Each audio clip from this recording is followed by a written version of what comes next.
太不可思議了，觀眾們都驚呆了。是穆里尼奧在關鍵時刻回手，讓門將特魯賓趕緊上去。看得當時的皇馬球迷都傻了，不是3-2本菲卡領先嗎？一開始大家還不了解晉級形勢，怎麼領先你還讓門將上去了？所以穆里尼奧老頭冷不丁還是能給大家驚喜，帥的一塌糊塗，屌的一塌糊塗。賽前博彩公司和數據網站給出本菲卡能打進淘汰賽的賠率極高，意思是概率在個位數甚至更低的水平。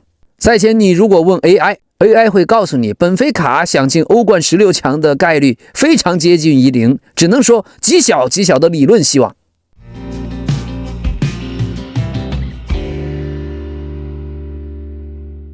朋友們，今天的歐冠最後一輪太精彩了，尤其是本菲卡打皇馬。那麼喜歡的話，請您點讚、分享、評論和訂閱。咱們這就開始。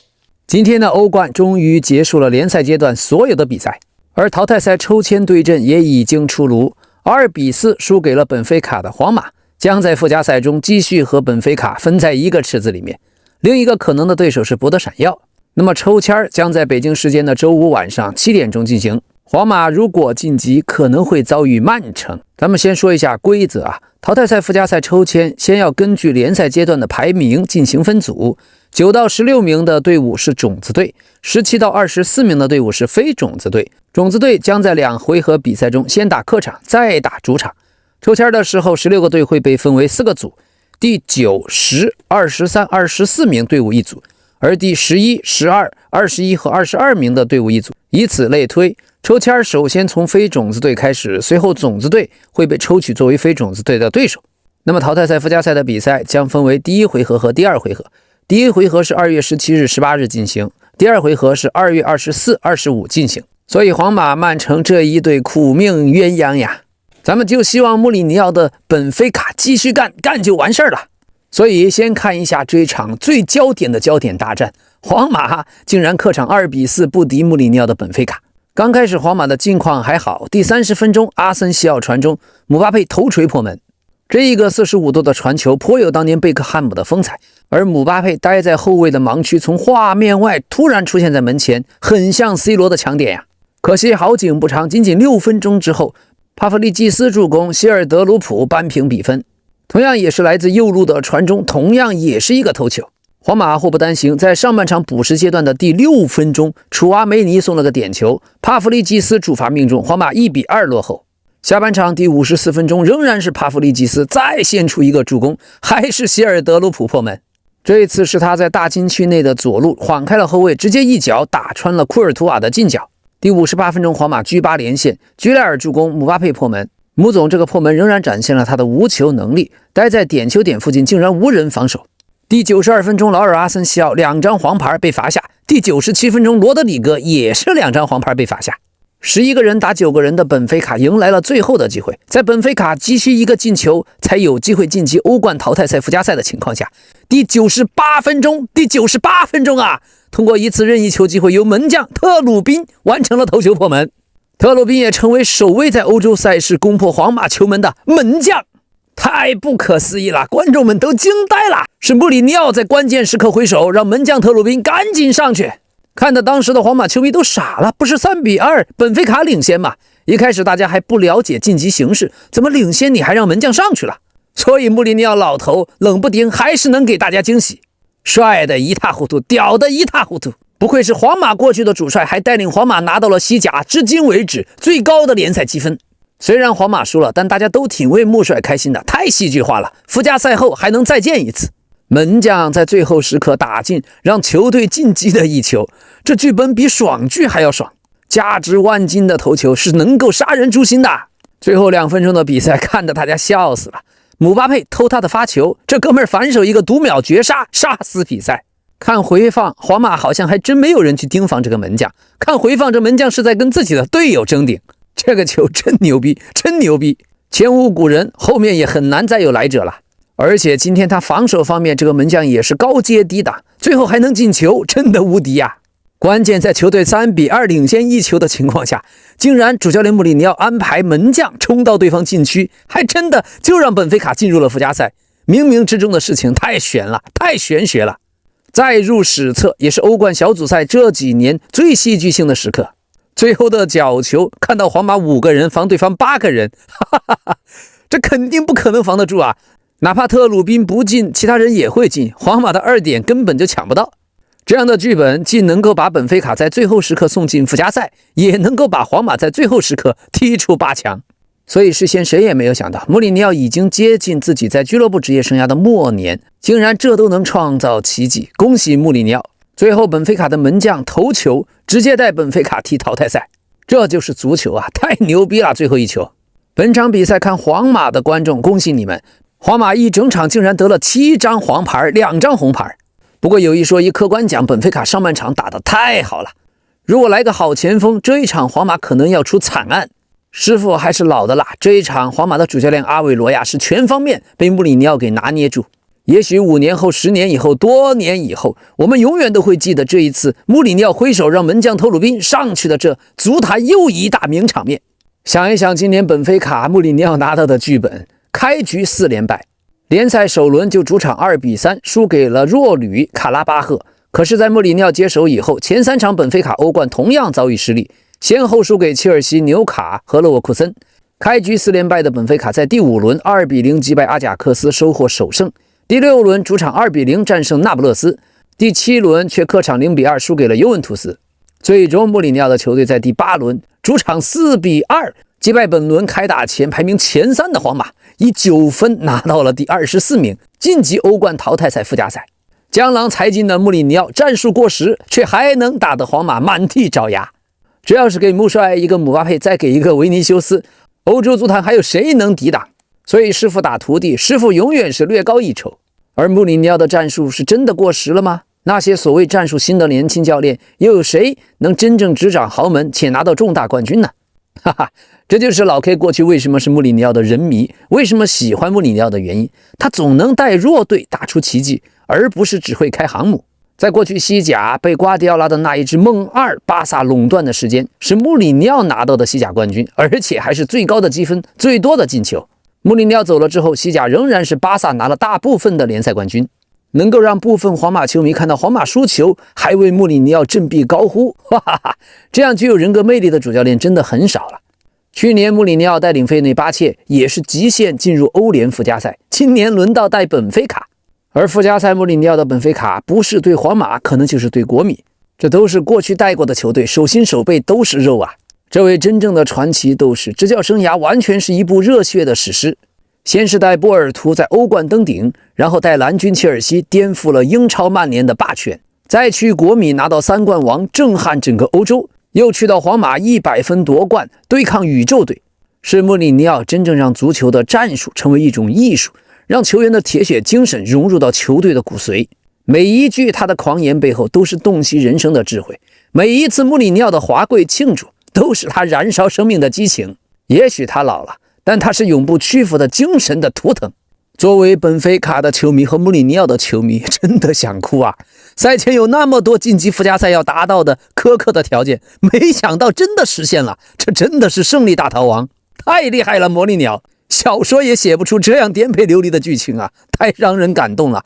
再想想當時最後穆帥讓特魯賓門將去禁區，誰也沒想到最後是門將的絕殺把本菲卡扛上了24名，誰也沒想到馬德里競技會輸，誰也沒想到皇馬還會輸2個。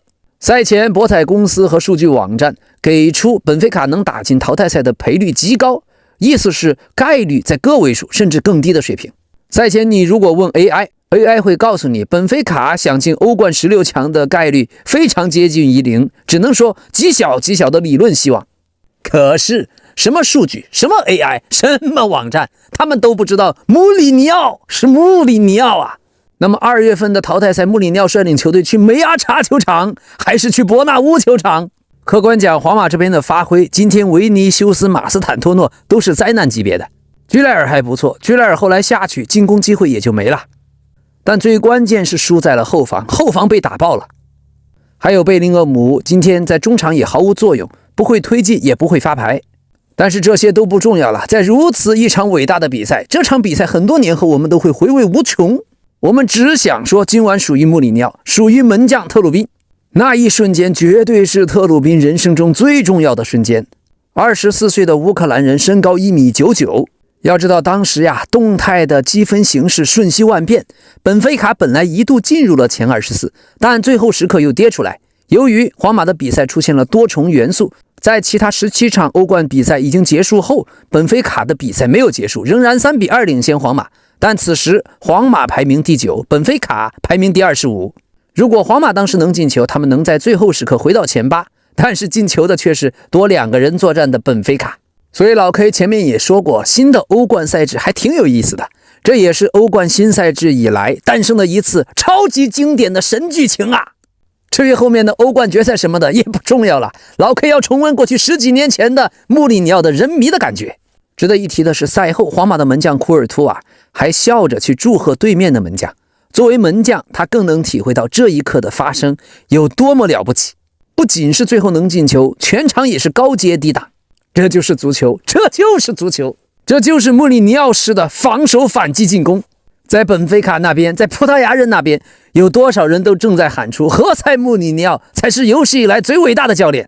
哈哈哈 ，C 罗和穆里尼奧对葡萄牙人來說，那真的就是足球界的民族英雄。最近，目前正效力於卡塔爾聯賽的何塞盧在接受採訪的時候，回憶起了自己在穆里尼奧麾下當時完成皇馬一線隊首秀的難忘的經歷。何塞盧直言，穆里尼奧就是一位能夠極大推動球員的個人成長的教練。他說，那是對陣阿爾梅利亞的比賽，也是我的皇馬首秀。半場結束的時候，我們2-1領先，當時 C 羅需要打進2粒進球才能完成單賽季40個球的記錄。當然你也知道，在那之後的幾年裡，他打進的進球數早已遠超這個數字。我至今記得，穆里尼奧當時衝進更衣室，直接把水瓶往空中扔。我們就是帶着這樣的氛圍開啟下半場，你能想象嗎？那場比賽最終以8-1的比分大勝。穆里尼奧就是這樣的教練，他總能夠推動球員實現個人層面的成長。這一幕讓我印象深刻，因為我此前剛剛從塞爾塔和卡斯蒂亞來到一線隊，從來沒有見過有人把水瓶直接扔向球員的場面。當時我心裡就在想，這到底是怎麼回事？比賽結束後，穆里尼奧抬手拍了拍我的臉，對我說，我就知道你能進球。我心裡想，那當然了，進球之後說這種話當然很容易了。哈哈哈，確實就在那一場8-1大勝阿爾梅利亞的比賽，何塞盧既完成了皇馬一線隊首秀，而且收穫進球，還有 C 羅也順利達成了單賽季40個球的記錄。這就是穆里尼奧那極具激情的執教風格，也成為了球員何塞盧職業生涯中最難忘的一幕。可惜啊，年代不一樣了，年輕一代的球員，特別是豪门，很多都不吃這一套了。當然也有那種精神屬性極佳的，只不過比例已經大大降低。所以別怪穆里尼奧老派，別怪老 K 老派。無論是過去90年代的 NBA， 還是過去的足球，老 K 是真的喜歡教練能夠把水瓶朝球員扔過去，再痛罵一頓，甚至是福格森踢鞋子過去，把貝克漢姆的眼角都劃出血來。那是屬於我們老派的人喜歡的歷史，也許未來再也看不見了。對了，這裡老 K 再回憶一下2012年10月1日，當時皇馬5-1贏拉科魯尼亞那場球，半場皇馬已經3-1領先，但是因為上半場厄齊爾當時沒有及時的回防，所以半場在更衣室穆里尼奧直接痛斥厄齊爾，你以為你是誰？你齊達內啊！並且隨即宣布，我將用卡卡換掉你。當時厄齊爾嚇得呆若木雞。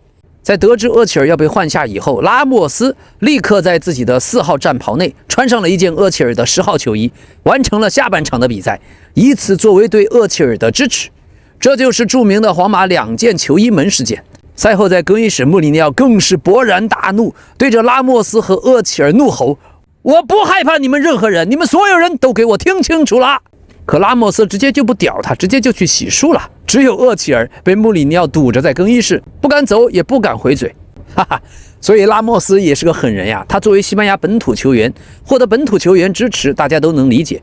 但是在最困難的時期，皇馬的巴西帮和葡萄牙帮也是将拉莫斯视為領袖，唯他馬首是瞻。這就足以說明他為什麼能在皇馬有如此巨大的影響力了。水爺拉莫斯是真的挺狠的，挺有霸氣的。可惜最後也被主席老佛爺給趕走，因為在皇馬沒有人能夠撼動老佛爺的地位，無論是拉莫斯還是 C 羅還是穆里尼奧，哈哈，所以有人的地方就有江湖。老 K 講足球最喜歡講這些江湖的故事。那麼在今天賽前，穆里尼奧接受采訪的時候，談到了自己在皇馬過去的弟子阿韋罗亞，也就是現在皇馬的主帥。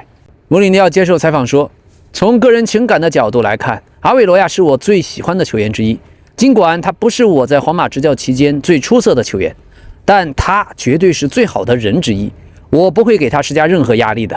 皇馬他們擁有頂級的球員，如果不能抓住機會，皇馬就會懲罰我們，他們會等待我們的失誤並加以利用。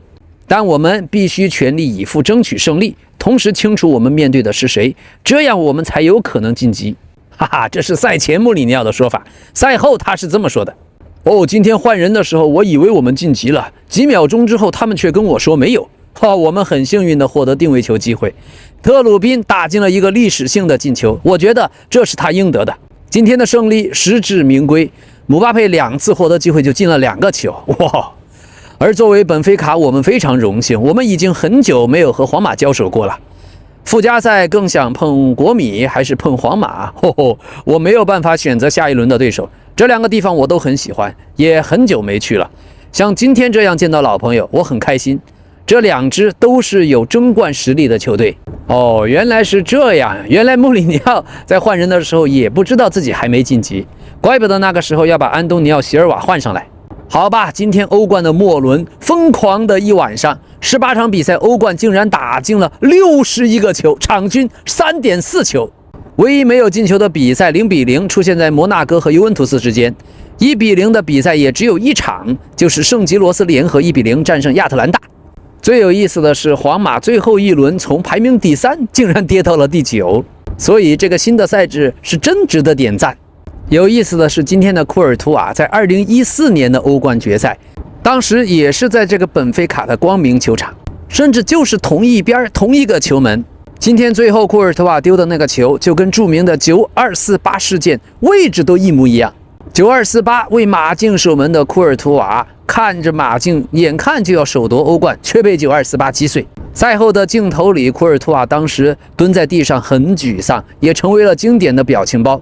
在後來轉會皇馬以後，被球迷們反覆調侃，從背景板變成了贏家。9248就是那2014年的歐冠決賽第92分鐘48秒，皇馬的角球莫德里奇開出，拉莫斯頭球絕平，讓馬德里競技從1-0領先變成了1-1。加時賽皇馬連入3球，4-1奪冠。這個球就是皇馬5年4個歐冠的起點，足壇封神呀！都已經92分鐘48秒了。可今天這個更經典，都已經98分鐘了。好的，本輪歐冠聯賽階段末輪，西甲5支球隊1勝4負，只有巴薩晉級了前8。貝爾巴鄂競技2-3輸給葡萄牙體育，馬德里競技1-2輸給博德閃耀，巴塞羅那4-1戰勝哥本哈根，勒沃庫森3-0戰勝比利亞雷亞爾。西甲的水平真的是跟過去不能比了。好，今天另一場焦點戰役，切爾西在客場3-2戰勝了那不勒斯，晉級淘汰賽。第19分鐘，胡安熱蘇斯手球送了點，恩佐妥妥的點球命中。不過好景不長，第34分鐘，那不勒斯這邊的維爾加拉突入禁區低射破門，1-1扳平。上半場第43分鐘，那不勒斯的霍伊倫門前搶點破門，逆轉了比分。好在下半场第61分鐘，佩德羅在禁區弧頂處逆足爆射破門，一腳世界波，2-2扳平。最後的10分鐘，第82分鐘，還是佩德羅梅開二度，帕爾默一個助攻，佩德羅低射破门。這一場切爾西的比賽感覺比打水晶宮那一場表現要好多，客觀也說明歐冠的強度不如英超。不過今天切爾西的戰術方面仍然是完敗，甚至倒送給对面2條邊。第一次看見左路只有一個邊鋒，連個幫手都沒有，而右邊鋒嘛扔到了內部，但是球卻不往內部打，右路留給了沒有技術的古斯托。好在今天下半場調整，老實調整了回來，把查洛巴換回來繼續打4後衛，所以換了主教練，切爾西起碼有一點進步了，戰術調整比馬雷斯卡會強一些。馬雷斯卡過去打卡拉巴赫都能戰平，甚至還輸給了亞特蘭大。不過要說這場3-2勝利跟主教練羅塞尼爾有多大關係嘛？看不出來，純靠佩德羅。佩德羅的推進和終結能力啊，再加上帕爾默的靈光乍現，都是純個人能力。但羅塞尼爾中場的調整還是有些東西的，中場敢於推翻自己上半場的戰術，也有些許功勞吧。至於那不勒斯，賽前老 K 已經說了，對孔蒂來說，最重要的就是單線作戰，他真的不適合三線作戰。今天也經歷了，那不勒斯不忍心責怪任何人，傷兵滿營啊，在主場沒有舉雙手投降已經算可以了，已經血戰到了最後一刻。這場那不勒斯輸得挺悲壯的，甚至平時一向防守更強的奧利維拉今天還拿到2個助攻。過去曼聯的舊將霍伊倫也踢得不錯，麥克托米奈更是拼到了最後一刻。所以還是回到聯賽，好好把聯賽前4穩住吧。那不勒斯已經燃盡，已經踢得不錯。想想過去的幾場，那不勒斯如果早像今天這樣踢，早就在歐冠上半區了。所以意甲聯賽接下來回到孔蒂最熟悉的單線作戰，也許成績會直線上升。对了，今天主教練安排埃斯特旺上半場踢前腰，這個方法欠妥。埃斯特旺目前可能只能打邊路，位置對了他狀態無敵，但位置不對嘛，在前腰這個位置就沒有經驗，踢得差強人意，總是想着和佩德羅打小配合，結果丟失了許多次球權。埃斯特旺目前起碼不適合踢前腰，看看帕爾默和佩德羅的配合，那才是真的流暢。好的，至此在末輪的歐冠聯賽小組賽，6支參賽的英超球隊取得了5勝1平，其中5支球隊進入前8名，直接晉級16強。最後一輪，大巴黎1-1戰平紐卡斯爾聯隊，那不勒斯2-3輸給切爾西，曼城2-0加拉塔薩雷，利物浦6-0卡拉巴赫，法蘭克福0-2輸給了托特納姆熱刺，阿森納3-2戰勝了阿拉木圖凱拉特。最終阿森納8戰全勝排名第1，利物浦6勝2負位居第3，熱刺5勝2平1負排名第4，切爾西5勝1平2負排名第6，曼城5勝1平2負排名第8，晉級16強。只有紐卡4勝2平2負位列第12位，將參加附加賽。最有意思的是，熱刺在英超打誰都打不過，出去打歐冠竟然發現太容易了。這也不是老 K 瞎說，歐冠確實比英超好踢。今天輸球之後，姆巴佩姆總非常生氣，他說呀，今天輸球不是實力的問題，也不是戰術的問題，而是誰更有鬥志。看不出我們踢的是生死局，看不出我們踢的是什麼。我們不能踢成這樣，一支冠軍球隊不能這麼幹。所以今天跌出前8，陷入這種局面，是我們皇馬活該。本菲卡的表現更好，要踢附加賽，這有些難受。本來我們是想有休息時間的。另外，今天轉會方面重磅新聞，切爾西和31歲的斯特林就解約達成了協議，球員即刻離隊。斯特林在切爾西各項賽事出場了81次，打進了19個球，這估計是兩邊都有讓步。斯特林不可能完全放棄剩餘的合同金額的薪資，而切爾西也不可能1分都不讓他拿。這種協商解約，一般球員至少拿1半以上。所以唯一一個效力過利物浦、曼城、切爾西和阿森納的球員斯特林，不，他不是唯一一個，還有阿内尔卡呢。阿内爾卡不光效力過這4支英超強隊，還效力過大巴黎、皇馬、尤文。除了德甲4大聯賽的豪門，阿內爾卡都待了個遍。好，另外中國 U23 的徐斌現在已經和狼隊完成了簽約。但由於拿不到英國的勞工證，他可能暫時被租借到英冠或者是葡萄牙聯賽。但即使踢英冠或者葡萄牙聯賽，同樣能給徐斌帶來很大的提升。今天還有重磅新聞，帕圭塔將以4200萬歐元的轉會費加盟弗拉門戈。這一筆轉會已經被 Here We Go 了。西漢姆聯隊今天在與弗拉門戈的主管直接接觸後，接受了這個報價。28歲的巴西中場過去就出自弗拉門戈青訓。他將與弗拉門戈這次簽署一份為期5年的合同。實際上，西漢姆聯隊最初根本沒有想要賣帕圭塔，是帕圭塔球員自己強行推動的轉會。從踢 QPR 開始，他就拒絕出場，一直說自己有傷。最近西漢姆聯隊沒有他，也已經2連勝，所以強留他也不可能認真踢。正好弗拉門戈提高了報價，那就送走吧。帕圭塔為了回到巴西，已經罷訓罷賽3場了。而弗拉門戈這邊自從有了世界俱樂部杯，獎金夠夠的，這下南美的球隊都有錢，直接可以備戰下屆世俱杯。好，另一方面，弗洛姆已經敲定了引進曼城邊鋒鮑博的交易，這一筆也已經 Here We Go， 和曼城最終談妥的交易總價達到了2700萬英鎊，而曼城將會在鮑博的交易中保留 20% 的2次轉會分成，以及未來的報價匹配權。接下來，挪威國腳將會接受弗洛姆的體檢。那麼再看看德甲拜仁方面，於帕梅卡諾還沒有做出決定要和拜仁續約，現在利物浦對他非常感興趣，所有人都在等待他的承諾，等待他的簽字，而拜仁慕尼黑方面也已經不會提高自己的報價。好，再看看伯恩茅斯，櫻桃軍團已經就国際米蘭的球員路易斯·恩里克開出了一份帶有強制性買斷的租借報價，報價的價值1800萬到2000萬歐元之間。相關談判正在進行中，而國際米蘭依然在尋找自己的右邊翼位，只有在簽下一位右邊翼位的情況下，他們才有可能解鎖路易斯·恩里克的交易。國際米蘭又正在商討吉達聯合的邊鋒穆薩迪亞比的轉會問題，合同大概是租借外加一筆大約3500萬歐元買斷權的報價。球員已經對轉會國米點頭，交易能否成型將取決於吉達聯合。還有巴塞羅那方面已經決定不再參與萊萬特前鋒埃勇的轉會爭奪，埃勇的解約金已經飆升到了3000萬歐元。現在關於他已經有數家英超的俱樂部願意為他支付3000萬歐元的解約金，而巴薩自己如果萊萬多夫斯基離隊，已經將目光瞄準了頂級前鋒，比如馬競的阿爾瓦雷斯。好，熱刺這邊，熱刺已經向尤文表示願意終止穆阿尼的租借，而明天尤文就將與大巴黎進行談判，推動關於穆阿尼轉會到尤文一事。據說尤文也只想租借穆阿尼，租借費用不會超過500萬歐元。好，關於切爾西解約的斯特林，現在意甲的羅馬隊對他很感興趣。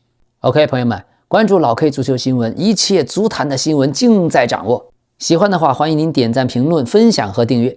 那麼咱們明天再見。